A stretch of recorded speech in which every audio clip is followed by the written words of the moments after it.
Hello student, today we are going to start the second exercise of the integration. So let's start. इस exercise को आप थोड़ा सा ध्यान से समझिएगा, ये सबसे इंपॉर्टेंट एक्सरसाइज है। यहाँ पर हम लोग एक नई टेक्निक सीखेंगे कि किस प्रकार से इंटीग्रेशन किया जाता है। मतलब यहाँ पर हम लोग वैल्यू को पुट करना और उसके अकॉर्डिंग क्वेश्चंस को सॉल्व करना सीखेंगे, क्योंकि जो लास्ट एक्सरसाइज थी उसमें हमने डायरेक्ट क्वेश्चंस को सॉल्व किया था, डायरेक्ट उनको क्वेश्चंस में इंटीग्रेशन किया था। लेकिन यहाँ पे डायरेक्ट इंटीग्रेशन नहीं होगा, यहाँ पर हम लोग वैल्यू को पुट करेंगे और इसके अकॉर्डिंग उसको सॉल्व करेंगे। अब देखिए, जैसे मेरे पास एक क्वेश्चन है, मैं आपको क्वेश्चन के साथ साथ इसको समझाते जाऊंगा। जैसे ऊपर आपका मैंने यहाँ पे वैसे तो बहुत सारे क्वेश्चन लिखे हैं, लेकिन अपन वन बाय वन एक एक क्वेश्चन को करते जाएंगे। तो यहाँ पे लिखा है एक्स साइन एक्स स्क्वायर। अब मुझे इसको इंटीग्रेट करना है। अब सबसे पहले तो आप याद करिए कि जो हमने लास्ट वीडियो लेक्चर्स, जो 2 लेक्चर्स इसी टॉपिक के ऊपर बने, हमने उनमें जितने भी इंटीग्रेशन किए, उन इंटीग्रेशन की मेथड से क्या आप इस क्वेश्चन को सॉल्व कर सकते हैं? अगर आप कर सकते हैं तो डेफिनेटली आप पहले उन्हीं को फॉलो कीजिए। लेकिन जहां तक मुझे याद है, आप इस क्वेश्चन को उन मेथड से सॉल्व नहीं कर पाएंगे, क्योंकि यहाँ पर एक तो एक्स है, फिर मल्टीप्लाई में साइन एक्स स्क्वायर है। तो यहाँ पे आपके पास 2 फंक्शन है, दोनों के बीच में प्रोडक्ट भी है, और एक फंक्शन ऑफ फंक्शन है, मतलब साइन एक्स स्क्वायर। यहाँ पर साइन किसके ऊपर डिपेंड है? एक्स स्क्वायर के ऊपर। तो देखिए, यहाँ पर हमें क्या करना होता है, मैं पहले आपको शॉर्ट में बता दूं। यहाँ पर हमें जो क्वेश्चन गिवन होता है, उस क्वेश्चन में से हम किसी एक वैल्यू को टी पुट करते हैं, मतलब कुछ ना कुछ उसको वेरिएबल मान लेते हैं, फिर उसको डिफरेंशिएट करते हैं। डिफरेंशिएट करने के बाद हमें जो वैल्यू मिलती है, वो वैल्यू क्वेश्चन में से ही किसी वैल्यू को रिप्लेस कर देती है। और फिर जब उस वैल्यू को रिप्लेस कर दिया जाता है, तो जो हमारा क्वेश्चन था, जो कि डायरेक्टली सॉल्व नहीं हो रहा था, अब इस कंडीशन में आ जाता है कि हम उसको इंटीग्रेट कर सकते हैं, और फिर हम उसको इंटीग्रेट कर देते हैं। अब यहाँ पे आपका काम क्या है? आपको सबसे पहले तो आइडेंटिफाई करना है कि इसमें से कौन सी वैल्यू को हम लोग टी पुट करेंगे, जिसको डिफरेंशिएट करने के बाद हमें ऐसी वैल्यू मिलेगी जो इसी फंक्शन में होगी, और जो इसी फंक्शन में होगी, और फिर हम उसको रिप्लेस कर देंगे, और उसके बाद यहाँ पे जो बचेगा वही क्या होगा? हमारा इंटीग्रेशन करने के लायक फंक्शन होगा। अब फिलहाल इसको मैं डायरेक्ट इंटीग्रेट नहीं कर सकता, तो मैं इसको क्या करूंगा, यहाँ पे पुट करूंगा x square equal to t. तो ये इसको डिफरेंशिएट करेंगे तो ये हो जाएगा 2x dx equal to dt। यहाँ पे देखिए x भी है और dx भी है, तो x dx लिखा इक्वल टू dt अपॉन 2। मतलब इस x को और इस dx को हम लोग रिप्लेस कर देंगे किसके साथ? dt बाय 2 के साथ। तो यहां पर मुझे मिलेगा साइन, इस x स्क्वायर की जगह पर हमने क्या रख दिया? t रख दिया है, और x dx की जगह पर कितना आ जाएगा? dt bye 2। dt यहां लिखा, 1/2 आगे लिख देते हैं। ऐसा करने से हमें क्या मिलेगा? अब ये फंक्शन मिला है 1/2, साइन t बचा है हमारे पास केवल, और साइन t को मुझे t के रिस्पेक्ट में ही क्या करना है? इंटीग्रेट करना है। तो मेरा आंसर हो जाएगा -1/2 cos t, और वापस से हम लोग t की वैल्यू रख देंगे, तो हो जाएगा -1/2 cos t की जगह कितना आ जाएगा? x square. तो ये मेरा क्या हो जाएगा? आंसर हो जाएगा। इस प्रकार से मैंने यहाँ पे क्या किया? क्वेश्चन को सॉल्व किया। मैं वापस से आपको बता दूं, आपको इस क्वेश्चन के अंदर एक ऐसी वैल्यू को सर्च करना है जिसको आप टी पुट करेंगे। टी पुट करने के बाद उसको डिफरेंशिएट करेंगे, और डिफरेंशिएट करने के बाद यहाँ पे जो आएगा, है ना, जो भी वैल्यू आपकी डिफरेंशिएट करने के बाद आएगी, वो वैल्यू रिप्लेस हो जाना चाहिए इसी क्वेश्चन में से किसी दूसरी वैल्यू के साथ, और फिर जो फाइनली बचेगा वो इंटीग्रेट भी हो जाना चाहिए। तो इस प्रकार से इन क्वेश्चंस को किया जाता है। अब मैं आपको इसी क्वेश्चन को दूसरे तरीके से समझा रहा हूं। मुझे ये बताइए कि इस क्वेश्चन में मैं शुरू से आपको एक नया तरीका बता रहा हूं इसको जज करने का। आप ये बताइए कि मुझे इस क्वेश्चन में कौन सा फंक्शन इनकम्प्लीट सा लग रहा है? इनकम्प्लीट मतलब x अपने आप में कंप्लीट फंक्शन है, साइन x होना चाहिए, लेकिन साइन x होने के बजाय यहाँ पर क्या गिवन है? साइन x स्क्वायर का गिवन है। और जब हमें साइन x स्क्वायर गिवन है, तो उस कंडीशन में साइन अपने आप में कंप्लीट फंक्शन नहीं है, और जब sine x square complete function नहीं है, तो किसके कारण कंप्लीट नहीं है? x स्क्वायर के कारण। तो इसलिए हम लोग x स्क्वायर को क्या रख देंगे? t। ठीक है, आप इस प्रकार से सोचकर भी क्वेश्चन को कर सकते हैं। तो हमने x स्क्वायर को रखा t, इसको डिफरेंशिएट किया तो एक्स स्क्वायर का डिफरेंशिएशन हो जाएगा 2x dx equal to dt। फिर x और dx नहीं रखना, 2 उधर चला जाएगा dt अपॉन 2। अब ये x और ये dx ये रिप्लेस हो जाएगा किसके साथ, dt बाय 2 के साथ। तो dt बाय 2 और साइन एज इट इज आ गया, एक्स स्क्वायर की जगह कितना आ गया, t आ गया, और यहाँ पर मैंने लिख दिया साइन t। अब इसको इंटीग्रेट करना बहुत इजी है, ये होता है -1/2 cos t, और फाइनली हम लोग t की वैल्यू पुट कर देंगे तो हमारा आंसर आ जाएगा -1/cos x स्क्वायर। अब होपफुली आपको ये क्वेश्चन समझ में आया होगा, और अगर नहीं भी आया है तो कोई बात नहीं है, अभी अपन इतने सारे क्वेश्चंस करेंगे, आपको समझ में इजीली आ जाएगा कि किस प्रकार से क्वेश्चंस को किया जाता है। और ये बहुत इंपॉर्टेंट टॉपिक है, क्योंकि आगे की सारी एक्सरसाइज में हम लोगों को वैल्यू पुट करना ही पड़ेगी। तो अब अपन देखते हैं नेक्स्ट क्वेश्चन। ये वाला क्वेश्चन को मैं थोड़ा सा मिटा देता हूँ, क्योंकि या पूरे मिटा देता हूँ ताकि हम लोग इस क्वेश्चन के लिए थोड़ी सी जगह ले पाएंगे। अब देखिए, मैंने आपको जो दूसरा तरीका बताया, आप लोग ये देखिए कि इस फंक्शन में कौन इनकम्प्लीट है। एक्स स्क्वायर अपने आप में कंप्लीट फंक्शन है, और e to the power x cube जो है वो इनकम्प्लीट फंक्शन है। वो इनकम्प्लीट क्यों है, क्योंकि e to the power x होना चाहिए, लेकिन e to the power x की जगह वहां पे दिया हुआ e to the power x cube, मतलब e to the power x cube incomplete function है। और किसके कारण ये इनकम्प्लीट है, x क्यूब के कारण। तो हम x क्यूब को मान लेते हैं t, ये हो जाएगा 3x square dx equal to dt। अब देखिए x स्क्वायर भी है dx भी है, तो x स्क्वायर dx जो है इसको हम लोग रिप्लेस कर देंगे किसके साथ, dt बाय 3 के साथ। क्लियर है। तो अब देखिए इस क्वेश्चन के फॉर्मेशन कैसा हो जाएगा, e तो एज इट इज आ जाएगा, और x क्यूब की जगह कितना आ जाएगा, t आ जाएगा। x स्क्वायर dx इन दोनों की जगह पे क्या आ जाएगा, dt बाय 3, मतलब मैं यहाँ पे dt लिखूंगा, और जो 1/3 है वो कांस्टेंट है, इसलिए इसको आगे लिख देते हैं। अब इसके बाद e to the power t का इंटीग्रेशन हो जाएगा e to the power t और अपॉन में 3, और e की पावर t की जगह हम लोग वापस से क्या रख देंगे, x क्यूब अपॉन में 3 प्लस c। ये मेरा क्या हो जाएगा, ये आंसर हो जाएगा। अब देखिए मैंने यहाँ पे भी आपको क्या बोला कि जो फंक्शन इनकम्प्लीट है उसको और जिसके कारण वो इनकम्प्लीट है उसको t रख लो। तो e to the power x cube incomplete था, और किसके कारण इनकम्प्लीट था, x क्यूब के कारण, इसलिए हमने x क्यूब को t रख लिया।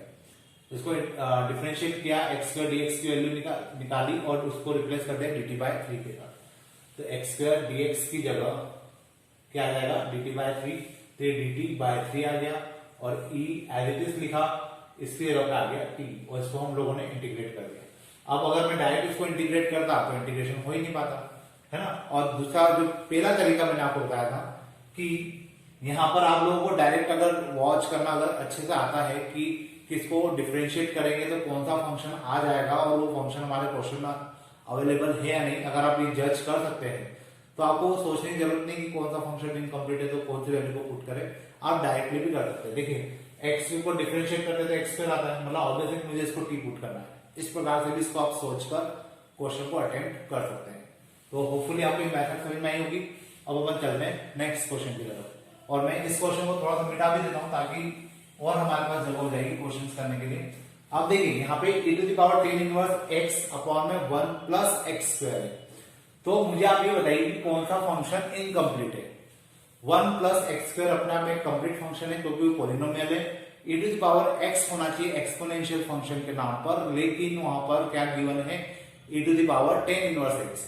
तो जो tan इनवर्स x है इसके कारण ये फंक्शन इनकम्प्लीट हो रहा है, इसलिए हम लोग tan इनवर्स x को क्या पुट कर देंगे, t। तो यहां पे आ जाएगा tan inverse x equal to t, और इसको डिफरेंशिएट करेंगे तो हो जाएगा 1 plus x square dx equal to dt। यहाँ पे बाय डिफॉल्ट dx होता ही होता है, ये तो आपको पता है। जब भी हम लोग इंटीग्रेशन करते हैं तो बाय डिफॉल्ट वहां पे dx होता ही है। तो यहाँ पे dx upon 1 plus x square, dx upon 1 plus x square, ये पूरी वैल्यू मतलब कौन सी,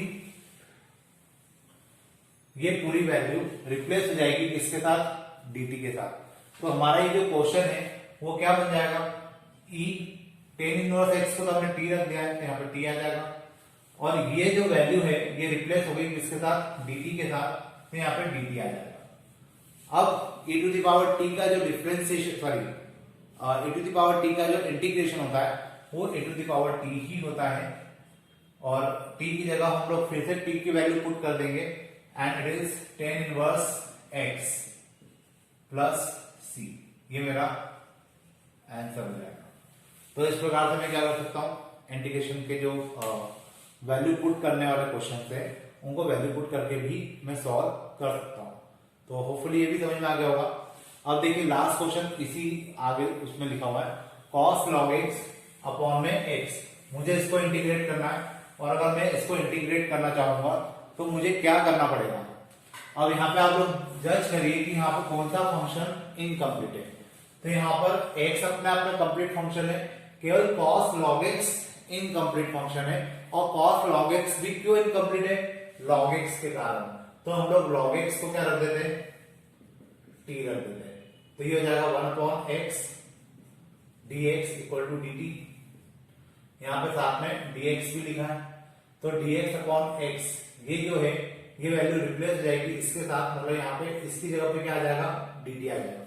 तो जो मेरा फंक्शन है वो क्या बन जाएगा, cos t dt।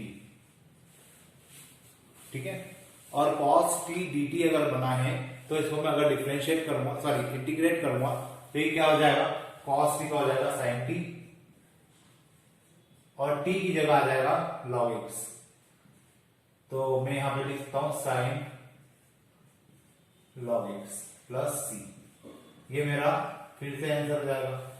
तो होपफुली आपको समझ में आ रहा होगा कि किस प्रकार से वैल्यू को पुट किया जा रहा है और किस बेसिस पर उनकी वैल्यू को सॉल्व किया जा रहा है। तो इस टाइप के क्वेश्चंस भी एग्जाम में जनरली सबसे ज्यादा पूछे जाते हैं। फिर अपन देखते हैं, मेरे पास और भी क्वेश्चन है। जैसे यहाँ पे लिखा हुआ है x स्क्वायर अपॉन में 1 plus x to the power 6। तो मुझे ये बताइए कि यहाँ पर कौन सी वैल्यू को पुट किया जाना चाहिए, क्योंकि अपन ने अब इतने सारे क्वेश्चंस किए तो आपको आइडिया लग गया होगा कि ऊपर की वैल्यू कौन सी रिप्लेस होना चाहिए, कौन सी वैल्यू डिफरेंशिएट होके क्या आना चाहिए। तो यहाँ पे हम लोग क्या करें, यहाँ पे हम लोग एक काम करते हैं, एक्स क्यूब को हम लोग रखते हैं टी। एक्स क्यूब को टी क्यों रखा, क्योंकि एक्स क्यूब को जब हम लोग टी रखेंगे और उसको डिफरेंशिएट करेंगे तो यहाँ पे कितना आ जाएगा, 3x square dx equal to dt, और x square dx equal to dt by 3। तो इस प्रकार का मैं x स्क्वायर dx, ये देखिए x स्क्वायर dx है और यहाँ पे भी x स्क्वायर dx आ गया। तो ये जो x स्क्वायर dx आया है इसको मैं dt बाय 3 से क्या कर सकता हूँ, रिप्लेस कर सकता हूँ। और जब मैं इस x स्क्वायर dx को dt बाय 3 से रिप्लेस करूंगा तो मेरा क्वेश्चन थोड़ा सा इजी हो जाएगा। तो देखिए ये x स्क्वायर dx की जगह कितना आ जाएगा, dt बाय 3। तो 1/3 को हमने आगे लिखा, ऊपर लिख देंगे dt, नीचे आ जाएगा। इसमें से हमने x की पावर 6 है, इसमें से हमने x क्यूब को क्या रखा, t। तो यहाँ कितना आ जाएगा, 1 प्लस टी स्क्वायर। अब मुझे फाइनली क्या करना है, इसको इंटीग्रेट करना है। तो 1/3, अब इसका इंटीग्रेशन क्या होता है, 1/1 प्लस टी स्क्वायर का होता है tan इनवर्स t प्लस सी, सॉरी प्लस सी यहां नहीं, अभी हम लोग t की वैल्यू रखेंगे 1/3 tan इनवर्स t की जगह क्या आ जाएगा, एक्स क्यूब प्लस सी। तो इस प्रकार से क्या होगा, मेरा ये क्वेश्चन सॉल्व हो जाएगा। अब इसके बाद 3 क्वेश्चन और हैं तो हम लोग उनको भी फटाफट देख लेते हैं। होपफुली आपको ये क्वेश्चन समझ में आ गया होगा, तो मैं इसको मिटा भी देता हूं। अब देखिए इसके बाद हमारे पास जो नेक्स्ट क्वेश्चन है वो है x to the power 5 upon under root of 1 minus x to the power 12। अब यहाँ पे आपको सोचकर रखना चाहिए कि मैं यहाँ पे क्या वैल्यू पुट करूंगा ताकि x to the power 5 dx cancel हो जाए। तो यहाँ पर हम लोग क्या पुट करें, बता सकते हैं हम लोग। यहाँ पर हम लोग करेंगे x टू द पावर 6 को t मान लेते हैं। मैंने x टू द पावर 6 को ही t क्यों माना, क्योंकि जब आप x टू द पावर 6 को इंटीग्रेट सॉरी डिफरेंशिएट करेंगे तो 6 आगे आ जाएगा और x की पावर में बचेगा 5, और जब यहाँ 5 बचेगा तो x to the power 5 dx क्या हो जाएगा, रिप्लेस हो जाएगा। तो इसको हम लोग लिखेंगे 6x to the power 5 dx equal to dt। यहां आ जाएगा x to the power 5 dx equal to dt by 6। और ये जो क्वेश्चन है अब ये पूरा चेंज हो जाएगा t के फॉर्म में। यहां आ जाएगा 1/6 dt अपॉन में अंडर रूट ऑफ 1 माइनस यहां पर आ जाएगा t का स्क्वायर। t का स्क्वायर क्यों आया? क्योंकि x की पावर 6 को तो हमने क्या मान लिया? t मान लिया, और x की पावर 6 के ऊपर 2 है मतलब 12, तो ऑब्वियसली t स्क्वायर हो जाएगा। अब ये इसका इंटीग्रेशन क्या होता है? इसका इंटीग्रेशन होता है sin इनवर्स t, और ये हो जाएगा 1/6 sin इनवर्स t की जगह आ जाएगा कितना? x to the power 6 plus c। ये मेरा आंसर हो जाएगा। तो होपफुली आपको ये मेथड समझ में आई होगी, और ये मेथड अगर आपको समझ में आ रही है तो जो नेक्स्ट क्वेश्चन इसमें आप लोग खुद भी जज कर सकते हैं कि इस क्वेश्चन के अंदर हमें क्या वैल्यू पुट करना चाहिए ताकि हमारा ये क्वेश्चन इजीली इंटीग्रेट हो जाए। तो यहाँ पे हमें किस वैल्यू को, अब देखिए ये फंक्शन इनकम्प्लीट यहाँ तो खैर कोई भी नहीं है, तो अब आप इसको इस प्रकार से समझिए कि किस वैल्यू का डिफरेंशिएशन क्या होता है और क्या वैल्यू इसमें से रिप्लेस होगी। तो sin x का डिफरेंशिएशन cos x होता है, और cos x dx को रिप्लेस किया जा सकता है अगर sin x को हम लोग मान लें t। ये हो जाएगा cos x dx equal to dt। तो cos x dx क्या हो जाएगा? dt upon 1 plus t square. अब ये हो गया dt upon 1 plus t square, तो मैं इसका इंटीग्रेशन लिख सकता हूं tan इनवर्स t, और tan इनवर्स t में tan इनवर्स t की जगह आ जाएगा sin x प्लस c। ये मेरा आंसर हो जाएगा। तो होपफुली क्वेश्चन इजी है और आप लोगों को समझ में भी आए होंगे कि क्वेश्चंस किस प्रकार से आपको सॉल्व करना है। तो 11 क्वेश्चन भी हो गया। अब अपन देखते हैं लास्ट क्वेश्चन इसी बोर्ड पे जो लिखा हुआ है, इन सबको मैं मिटा देता हूं, तो आप लोगों को मैं वो क्वेश्चन भी इजीली करके बता पाऊंगा। अब देखिए यहाँ पे जो नेक्स्ट क्वेश्चन है वो है मेरे पास A to the power cos inverse x upon में under root of 1 minus x square. ये क्वेश्चन मेरे पास है और मुझे इसको सॉल्व करना है। तो यहाँ पे कौन सा फंक्शन इनकम्प्लीट है? e to the power cos inverse x। अब अगर ये फंक्शन इनकम्प्लीट है तो मुझे यहाँ पे क्या पुट करना चाहिए? cos इनवर्स x को हम लोग t मान लेते हैं, इसका डिफरेंशिएशन हो जाएगा 1 upon under root of 1 minus x square dx equal to dt। अब जो dx है और ये पूरी वैल्यू रिप्लेस की जा सकती है किसके साथ? dx upon under root of 1 minus x square minus dt के साथ। मतलब माइनस dt जो है उसकी जगह पे, सॉरी इसकी जगह पे हम लोग क्या लिख सकते हैं? माइनस dt लिख सकते हैं। तो ये जो क्वेश्चन है ये हो जाएगा e to the power t minus का साइन आगे dt। और e to the power t का इंटीग्रेशन क्या होता है? e to the power t का होता है e to the power t ही माइनस t की जगह फिर से क्या आ जाएगा? cos inverse x plus c। तो ये मेरा क्या हो जाएगा? इसका आंसर हो जाएगा। तो इस प्रकार से मैं क्या कर सकता हूं कि जितने भी क्वेश्चंस मैंने आपको बताए वो किए जा सकते हैं। अब एक बात याद करिए, मैंने लास्ट के जो 2 लेक्चर हुए थे फर्स्ट एक्सरसाइज के ऊपर मैंने आपको कहा था कि जैसे sin 2x है ना, और sin 2x का इंटीग्रेशन कितना होता है? मैंने आपको बोला था कि याद कर लीजिए फिलहाल cos 2x तो होगा, अपॉन में 2 आ जाएगा। और अपॉन में 2 क्यों आता है? मैंने आपको उस समय कहा था कि आप इसको याद रखिए कि x के साथ जो भी मल्टीपल होगा वो अपॉन में आएगा। और ये अपॉन में क्यों आएगा ये आपको तब समझ में आएगा जब अपन सेकंड एक्सरसाइज करेंगे। तो फिलहाल अपन सेकंड एक्सरसाइज कर रहे हैं, और अब मैं आपको समझाता हूं कि ये जो 2x है, यहाँ पे 2x है, इसको हम इंटीग्रेट कर रहे हैं, तो माइनस cos 2x आ रहा है और अपॉन में 2 क्यों आ रहा है? ठीक है, क्योंकि लास्ट की 2 जो लेक्चर्स थे उनमें मैंने आपको डायरेक्ट वैल्यू लिखाई थी कुछ क्वेश्चंस की। मैंने कहा था कि x के जो भी मल्टीपल होते हैं उनको आपको अपॉन में लिखना है, और क्यों लिखना है वो जब हम लोग t वैल्यू पुट करना सीख जाएंगे तब आपको समझ में आएगा। तो आज मैं आपको इसी चीज को एक्सप्लेन कर देता हूँ ताकि वो जो आपका कंसेप्ट है वो क्लियर हो जाए कि x के मल्टीपल को नीचे क्यों लिखा जाता है। तो देखिए मैं कुछ क्वेश्चंस मन से लेता हूँ और आपको उन क्वेश्चंस को करके भी दिखाता हूँ कि कैसे वो आंसर हमें मिलते हैं। तो जैसे मैंने अभी cos 2x की ही बात की थी, लास्ट जो लेक्चर्स थे उनमें मैंने कहा था कि इसका इंटीग्रेशन हो जाएगा sin 2x, और याद रखिए अपॉन में 2 लिखना है क्योंकि x का मल्टीपल है।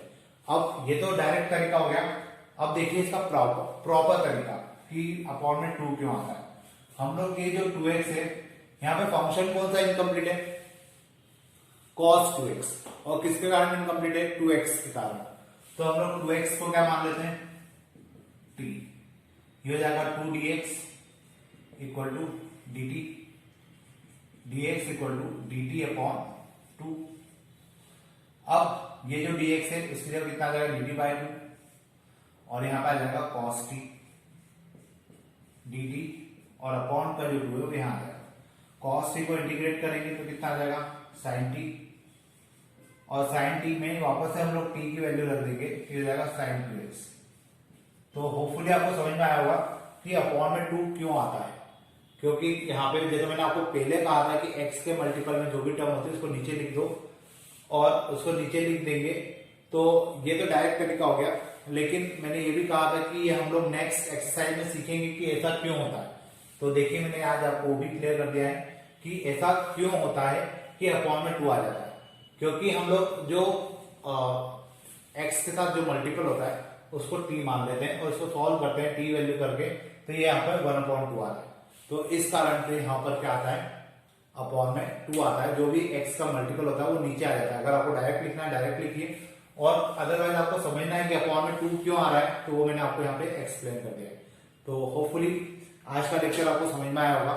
अब हम लोग इसके आगे के क्वेश्चन जो है वो नेक्स्ट लेक्चर्स में करेंगे, और आज के लिए अपन इतने करते हैं। Thank you.